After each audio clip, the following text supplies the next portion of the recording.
Have you ever experienced being bumped? I'm talking about buying a plane ticket, packing your bags, getting to the airport, and then finding out that the airline have deliberately overbooked your flight and you no longer have a seat. Most of us hate when this happens, so why do airlines continue to do it? Airlines have been deliberately overbooking flights for decades. Following the deregulation of the airline industry in 1978, airlines became incentivized to increase the number of passengers on their flights. And they identified one big missed opportunity for more revenue: all those sold but empty seats. In fact, most flights take off without their seats completely filled. Now, for many this may sound greedy, but airlines argue that overbooking is a way for them to provide a long-term sustainable service in a very competitive industry. It helps them weather a number of variables that can affect their profit margins, such as rising labour costs and changing fuel prices. Recently, the International Air Transport Association downgraded its 2019 outlook for the global air industry by more than $7 billion, in large part due to the rising price of jet fuel. So, overselling plane tickets helps airlines maximise profits, but according to industry experts, it also benefits passengers. It gives them more choice and access when booking flights, and lets the airlines charge less for a ticket too. Overbooking, as well as unplanned operational issues, meant that in the US last year more than 380,000 passengers were denied boarding. Most were voluntary, but nearly 12,000 passengers didn't have a choice. When overbooking flights, most airlines use sophisticated revenue management systems to choose which seats to oversell. These systems are powered by AI software that analyzes historical flight data and other variables like date, time, and even special events, enabling airlines to profile the type of fare sold and estimate the number of empty seats there will be.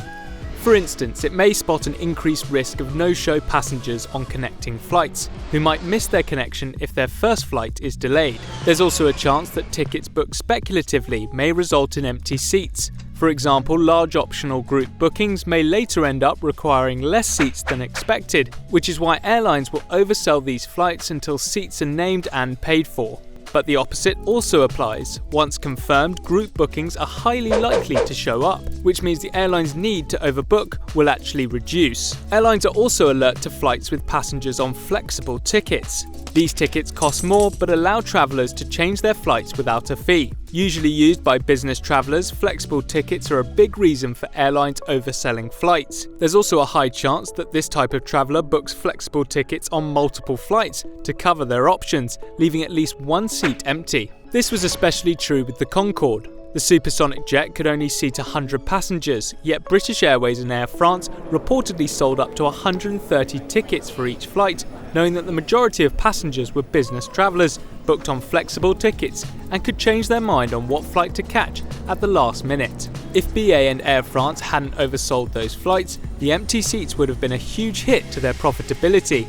Conversely, if the ticket is non-refundable or non-flexible, it's more likely the passenger will turn up. This is often the case for budget carriers. Many of these airlines tend to not overbook as much due to the low rates of no-shows, around roughly 5%. Even with sophisticated airline revenue management systems, empty seats are still an issue for airlines. Last year, the global passenger load factor was 81.9%. That means that on average, planes are flying with almost 20% of its seats empty. You'd be forgiven for thinking the number of people being denied boarding has increased thanks to the many incidents that have gone viral on social media in recent years. But as data gathering and technology have improved, that number has actually been in decline. In 2018, there was a total of 11,835 involuntary denied boardings by the 10 biggest American airlines. That may sound a lot, but it works out as just 0.14 involuntary bumps for every 10,000 passengers booked to fly, the lowest number since records began in 1995. Still, sometimes too many people do turn up for a flight. So what happens then?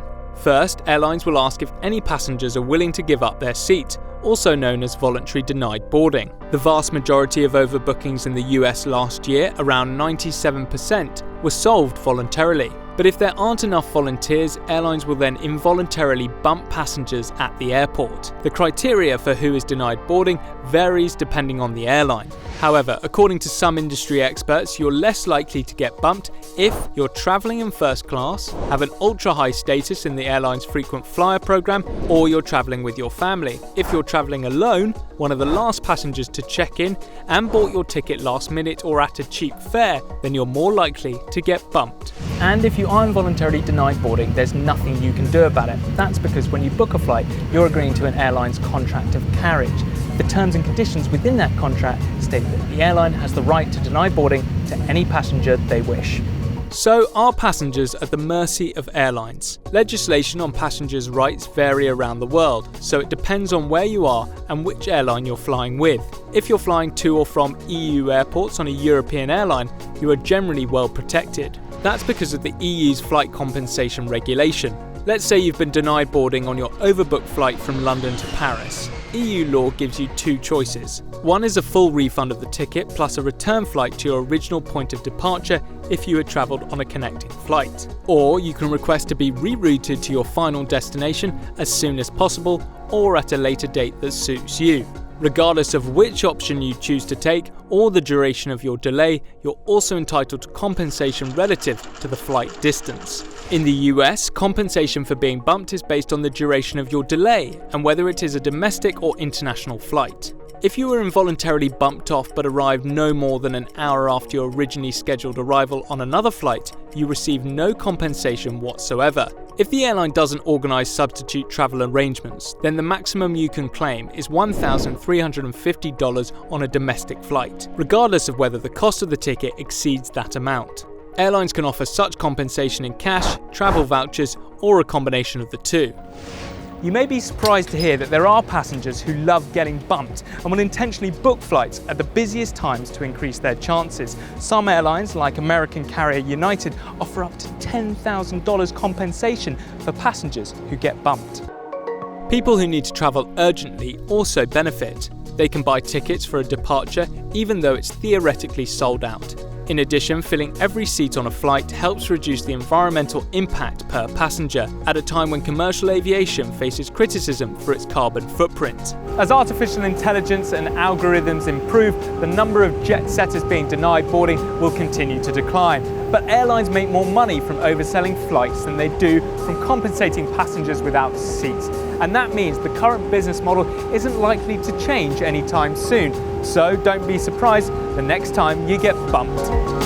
Hi guys, thanks for watching our video. If you want to see more of our content, then check out these videos. And we'd love to know your stories about being bumped. How bad was it? Comment below the video to let us know. And remember, don't forget to subscribe. Coverage from the Paris Air Show.